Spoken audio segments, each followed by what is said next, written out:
এই বৃষ্টি বাদলার দিনে ঘোষাল বাড়িতে রোজকার মতো আড্ডাটা আজও বসেছে, কিন্তু আজকের আড্ডাটা বড়দের নয়, মানে দাদুর সাথে দুই নাতি নাতনি।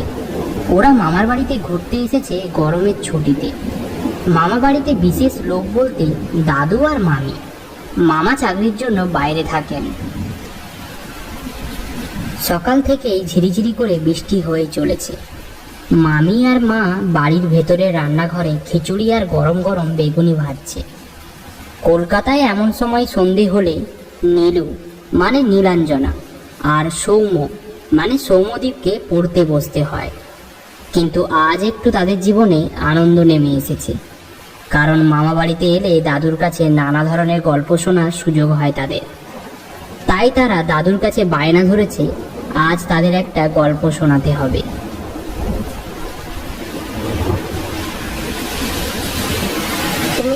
তোমার তেলে ভাজা ভাজতে আর কতক্ষণ সময় লাগবে? বাইরে তো বাবা নাতি নাতনিদেরকে নিয়ে গল্পের আসর বসিয়েছে। এই সময় যদি তেলে ভাজাটা সামনে রাখা হয় তাহলে মনে হয় গল্পের আসরটা আরো ভালো করে জমবে। এই তো দিদি, আর কিছুক্ষণের মধ্যেই হয়ে যাবে। দাদু, একটা ভূতের গল্প শোনাও না। ভূতের গল্প শুনবে? দেখ বোন, ভূতের গল্প শোনার পর কিন্তু ভয় পেলে চলবে না। আর যদি ভয় পেয়েছিস তাহলে তোকে বাইরে বের করে দেবো। কেন ভয় পাবো রে? আমার সাথে তো দাদু আছে। ঠিকই বলেছ দিদি ভাই। আচ্ছা ঠিক আছে, আজ আমি তোমাদের একটা ভূতের গল্প শোনাবো।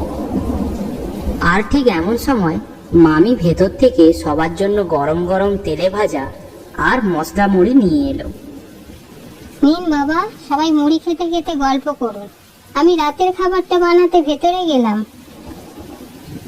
সত্যি কথা বলতে শুরু থেকে ভূতের ভয়টা আমার একদমই ছিল না।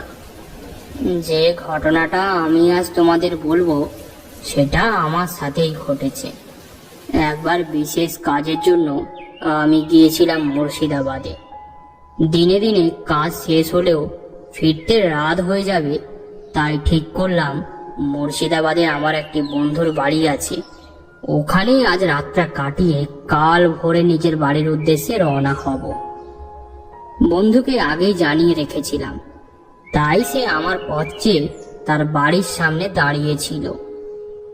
কিরে অসীম, এলি তাহলে আমাদের বাড়ি? আর এই গরিবের বাড়িতে তোর পায়ের ধুলো পড়েছে, এটাই অনেক বেশি। ধুর, তুই এখনো বদলাসনি, সেই আগের মতোই রয়ে গিয়েছিস। আরে এই ধনী গরিব এসব আমি মানি না। তুই আমাকে নিয়ে চল ভেতরে, আর এক গ্লাস জল দে, খুব তেষ্টা পেয়েছে।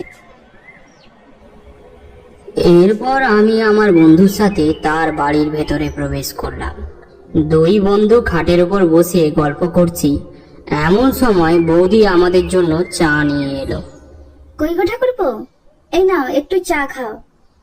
হ্যাঁ গো, তুমি ঠাকুরপোর সাথে বসে বসে গল্প করবে নাকি একটু বাজারেও যাবে? সন্ধে হয়ে এলো যে। আরে সে যাবো ক্ষণে, দাঁড়াও। আগে বন্ধুকে অনেকদিন পরে পেয়েছি, তার সাথে একটু গল্প করব না? এমনটা কি হয়? সে গল্প করো, কিন্তু বাজার থেকে মাংস কিনে নিয়ে এসো ঠাকুরপোর জন্য। ভালো করে মাংসের ঝোল রান্না করব। কি ঠাকুরপো, আমার হাতে মাংসের তরকারি খাবে তো? নিশ্চয়ই খাবো বৌদি, তোমার হাতের মাংসের রান্না, আহা হা হা, সেই স্বাদ আমার এখনো জিভে লেগে আছে। ঠিক আছে, তুমি তাহলে আমার থেকে বাজারের ব্যাগ নিয়ে যেও, আমি গেলাম রান্নাঘরে। কিরে অসীম, তুই কি যাবি আমার সাথে বাজারে? তা চল, তোদের এই বাজারটা একবার দেখে আসি। তারপর আমরা গ্রামের মেঠো পথ ধরে পৌঁছে গেলাম বাজারে। টুকিটাকি জিনিস আর মাংস কিনে দুজনে পুনরায় বাড়ির দিকে পা বাড়ালাম। তোদের এই গ্রামটা খুব ভালো রে, গ্রামটা ঘুরে দেখতে আমার খুব ভালো লাগছে। হ্যাঁ, সে তো ঠিক আছে, কিন্তু কয়েকদিন ধরে গ্রামের মানুষদের অবস্থা খুব একটা ভালো নয়। তাই গ্রামটার পরিবেশ সন্ধ্যার পর থেকে কেমন যেন একটা থমথমে হয়ে যায়। কেন রে তপন, কি হলো আবার? আগে বাড়ি চল, তারপর সবটা খুলে বলছি। বাজারের ব্যাগটা তখন তার বউয়ের হাতে দিয়ে আবার আমরা দুজন মিলে ঘরের ভেতরে গিয়ে বসলাম। হ্যাঁ রে, তখন তুই কি একটা গ্রামের কথা বলবি বলেছিলি না? হ্যাঁ, শোনো তাহলে। এই গ্রামের একদম শেষে থাকে রতন খুড়ো। গ্রামের বাজারে তার ছোট্ট একটা মাছের দোকান আছে। সে অনেক দিন আগে বিপত্নিক হয়েছে। তার একটা মেয়েও আছে, নাম তিনু। টাকা পয়সা খুব কম থাকায় মেয়েটাকে একটা ভালো ঘরে দেখাশোনা করে বিয়েও দিতে পারেননি। ওই কোনো রকম করে আমাদেরই পাশের গ্রামের একটা ছেলের সাথে তিনুর বিয়ে হয়, কিন্তু মাসখানেকের মধ্যেই তিনুর বর মারা যায়। শ্বশুর বাড়ির লোক তিনুকে অপয়া বলে তাকে বাড়ি থেকে বের করে দেয়। তিনু খুব ভালো মেয়ে, তাই বাপের বাড়ি চলে আসে। এমন করে মাসখানে কেটে যায়। তারপর হঠাৎ একদিন শোনা যায় তিনু বাড়ি ছেড়ে কোথাও পালিয়ে গিয়েছে। অনেকে বলা বলি করতে শুরু করলো যে তিনু হয়তো কোনো ছেলের সাথে পালিয়ে গিয়েছে। এই খবরটা চারিদিকে গ্রামে ছড়িয়ে পড়ে। এর ফলে নানা ধরনের কথা তিনুর বাপকে শুনতে হয়। ফলে তিনি নাওয়া খাওয়া ছেড়ে এখন বাড়িতেই বসে থাকে। কিন্তু আসল কথা এটা নয়। আসল কথাটা হলো তিনু নিখোঁজের ঠিক 10 দিন পর থেকেই এই গ্রামে নানান ভৌতিক কার্যকলাপ ঘটতে শুরু করে। এই যেমন কারোর ঘরে গরু মারা যায়, কারোর ঘরে আগুন লেগে যায়, কিংবা কেউ যদি রাতের বেলায় বাইরে বেরোয় তাহলে সে একটা কান্নার আওয়াজ শুনতে পায়। অনেকে একটা মেয়েকে রাস্তায় ঘুরতেও দেখেছে। অনেকে বলে সে নাকি তিনু। কিন্তু একটা ব্যাপার লক্ষ্য করা গেছে, ওই ঘটনা তাদের সঙ্গেই ঘটেছে বা ঘটে যারা তিনুর বাবাকে অনেক ছোট বড় কথা বলেছে, অসম্মান করেছে। ঘটনাটি শুনতে শুনতে আমার গাটা ছমছম করে উঠল। গ্রামের লোকেরা যে মেয়েটিকে রাস্তায় ঘুরতে দেখেছে, সে কি তাহলে সত্যিই তিনু, নাকি অন্য কেউ? এসো তোমরা, এবার খেয়ে নাও, রাত অনেক হলো যে। আমরা উঠে গিয়ে বাইরের ঘরে খেতে বসলাম। কত কি রান্না করেছে বৌদি! পটল ভাজা, বেগুন ভাজা, উচ্ছে ভাজা, ইলিশ মাছ ভাজা, ডাল, এঁচড়ের তরকারি আর কষা কষা মাংসের ঝোল। মহাভোজন শেষ করে বিছানার মধ্যে গাটা এলিয়ে দিলাম। শরীরে ক্লান্তি থাকলেও ঘুম আর এলো না। নতুন জায়গায় এলে যেমন সবার হয়, তেমনটাই আমারও সঙ্গে হচ্ছে। রাত তখন ঠিক কটা বলতে পারবো না, কারণ ওই ঘরে কোনো ঘড়ি ছিল না। হঠাৎ একটা মেয়ের কান্নার আওয়াজ আমি শুনতে পেলাম। চমকে উঠলাম, এত রাতে কে কান্নাকাটি করছে। ঘরের দরজা খুলে বাইরে বেরিয়ে এলাম। আশেপাশে তাকিয়ে দেখলাম কোথাও কেউ নেই, চারিদিক অন্ধকার। তারপর হঠাৎ পেছনে ঘুরতেই দেখলাম কুয়োটার পাশে কেউ একজন দাঁড়িয়ে আছে।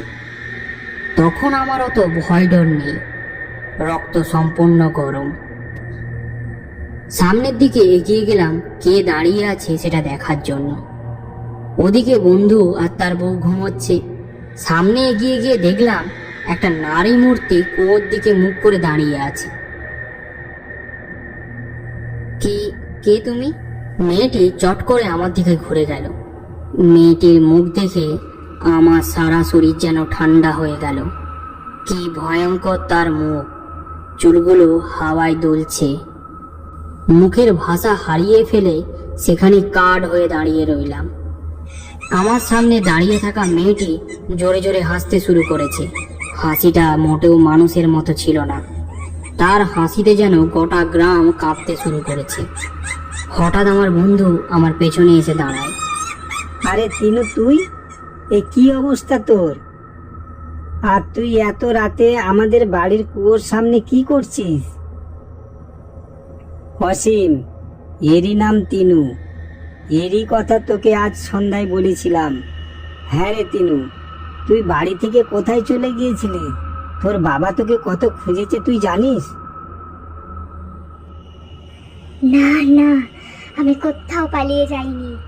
এই যে এই কুয়াটা দেখছো, একদিন তোমরা বাড়ি ছিলে না, আমি এই কুয়োতে জল আনতে এসেছিলাম। আমার শরীরটা সেদিন ভালোও ছিল না, মাথা ঘুরে আমি এই কুয়োর মধ্যে পড়ে গিয়েছিলাম।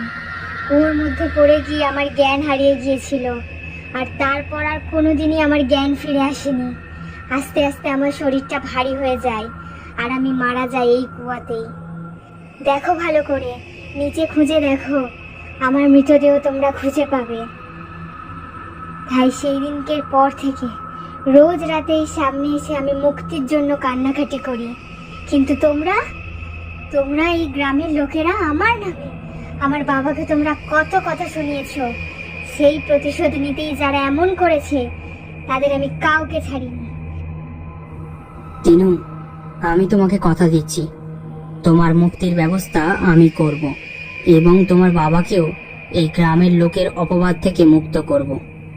তুমি আর কোনোদিনও এই গ্রামের মানুষের কোনো ক্ষতি করো না। আমার কথা শুনে তিনু আস্তে আস্তে হাওয়ায় মিলিয়ে গেল। পরের দিন সকালে তিনুর মৃতদেহ কুয়া থেকে তুলে তিনুর সৎকার করা হলো, এবং গ্রামের লোকেদেরকে সবটাই জানানো হলো যে সেই দিন তিনুর সাথে কি ঘটেছিল। আর সেই দিন যদি কারো সব থেকে বুক ফেটেছিল, সেটা হলো তিনুর বাবার। একদিকে তার মেয়েকে হারানোর দুঃখ, আর একদিকে সবার অপবাদ থেকে নিজেকে মুক্ত করার বেদনা, সবটা মিলে তাকে কুড়ে কুড়ে খাচ্ছিল।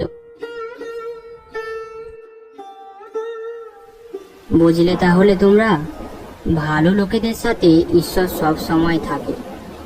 ভুল মানুষ মাত্রই হয়, কিন্তু সেই ভুল শুধরে নেওয়ার দায়িত্বও আমাদের। তাহলে আজকের এই গল্পের ইতি এখানেই। তা তোমাদের ভয় করছে না তো? কি যে বলো দাদু, তুমি থাকতে আমাদের আবার ভয় কিসে? তা বেশ বেশ বেশ, তাহলে চলো গরম গরম খিচুড়ি আর বেগুনি ভাজা খেয়ে ঘুমিয়ে পড়ি। কাল আবার সন্ধ্যের সময় নতুন গল্পের আসর জমানো যাবে।